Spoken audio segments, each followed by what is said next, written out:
Bonjour les belles âmes, j'espère que vous allez bien. Je voulais vous faire un petit retour de guidance que j'ai eu. Et donc voilà, je vais essayer de vous expliquer ce qui s'est passé. Donc c'est une personne qui vient me voir et qui, euh, qui donc a senti l'appel de venir me voir, mais qui n'a pas au départ forcément une question ou quelque chose à, à me dire ou à me présenter en tout cas. Et au fur et à mesure de la discussion, donc je lui demande, je lui demande voilà, si elle a une question, si elle a quelque chose. Bon, elle sait pas trop, elle me dit que elle va se laisser un peu porter par ce qui se passe, ce que je peux voir, tout ça. Et puis elle me dit, bon, mais sinon, moi je voudrais bien quand même des détails. Alors attendez, je regarde parce que je l'ai pris en photo. Des détails sur mon chemin. Ok, ok.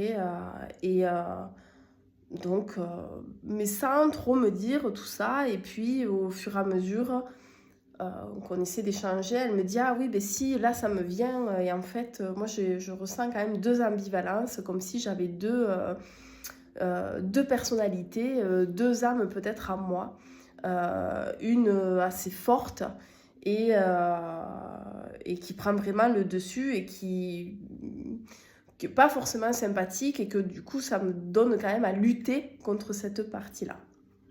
Donc ok, donc je lui dis ben ok, on va aller voir ça, de toute façon je vais me connecter et puis on va voir ce qui se travaille. Et donc je me connecte à elle, je me connecte à son canal et la première chose c'est vraiment une forte résistance que je vois et une forte personnalité qui lutte contre elle-même. Donc il n'y a pas de séparation, c'est vraiment la même médaille, une partie de son âme qui est assez forte, qui est assez dure. Il n'y a pas de double, mais il y a beaucoup de lutte parce qu'il y a énormément de peurs, mais vraiment des très grosses peurs.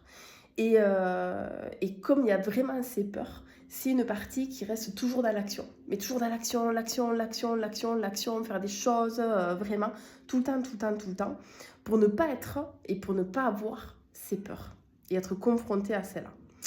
Et en fait, au fur et à mesure, je me rends compte que c'est des peurs ancestrales, que ce sont des peurs qui sont liées à d'autres vies et des vies vraiment difficiles. Pour le coup, vraiment des vies de massacre, des vies de perte des siens, de la douleur.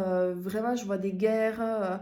Une âme particulièrement affectée par les tragédies de sa vie, mais des tragédies vraiment difficiles, et ça sur plusieurs vies. Donc on fait un travail vraiment de rupture de lien par rapport à ces vies-là. Et une fois que ce travail est fait, il y a vraiment une réconciliation des deux parties de son âme. Donc suite à ça, elle a des messages de ses guides et des messages qui sont aussi des actions, hein, parce que souvent quand vous avez des messages, c'est forcément des actions. Et là, un vrai travail de recentrage, d'alignement. Et je me rends compte que, en fait, tous ces corps énergétiques, enfin en grande partie, sont complètement décalés. Donc, gros travail de remise en place de ces corps énergétiques, parce qu'effectivement, en même temps, ça paraît logique, hein. Et si, si je ne me sens pas équilibrée, mes corps ne sont pas équilibrés et vice-versa. Mes corps ne sont pas équilibrés et je ne peux pas me sentir équilibrée. Ça, c'est logique. Donc voilà. Et ensuite, donc, elle a d'autres messages encore de ses guides parce que c'est une personne qui a vraiment eu des guides qui sont apparus, des anges qu'elle a vus vraiment. Mais voilà, de façon très soudaine comme ça, et ça lui a généré pas mal de peur. Et donc vraiment des messages par rapport à ses guides et un gros travail au niveau du troisième œil, de la vision claire aussi, de la vision juste, et pour qu'elle puisse aller dans cette direction, être beaucoup plus apaisée. Et donc on termine cette guidance, cette partie soin en tout cas, par des messages. Et après, donc, je lui explique tout ce qui s'est passé. Et c'était hyper intéressant parce que, effectivement, si une personne, elle a déjà vu, elle s'est déjà vue sortir de son corps. vue sur son corps. Et c'est vrai que ça peut être un petit peu flippant aussi. Et donc, elle, dans son parcours, elle a vraiment eu ces guides qui se sont présentés à elle de façon très forte et très...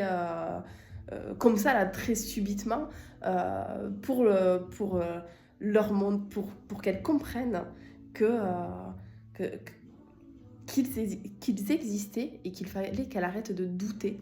Et donc j'avais le message en direct, donc elle était là à ma place, là où je suis assise, et c'était vraiment magnifique. Donc voilà, je voulais vous partager ce témoignage qu'elle m'a autorisé à vous partager, évidemment. Et, et j'ai envie de vous dire, connectez-vous à vos guides parce que c'est quand même hyper beau. Je vous souhaite une belle journée. Ciao, ciao.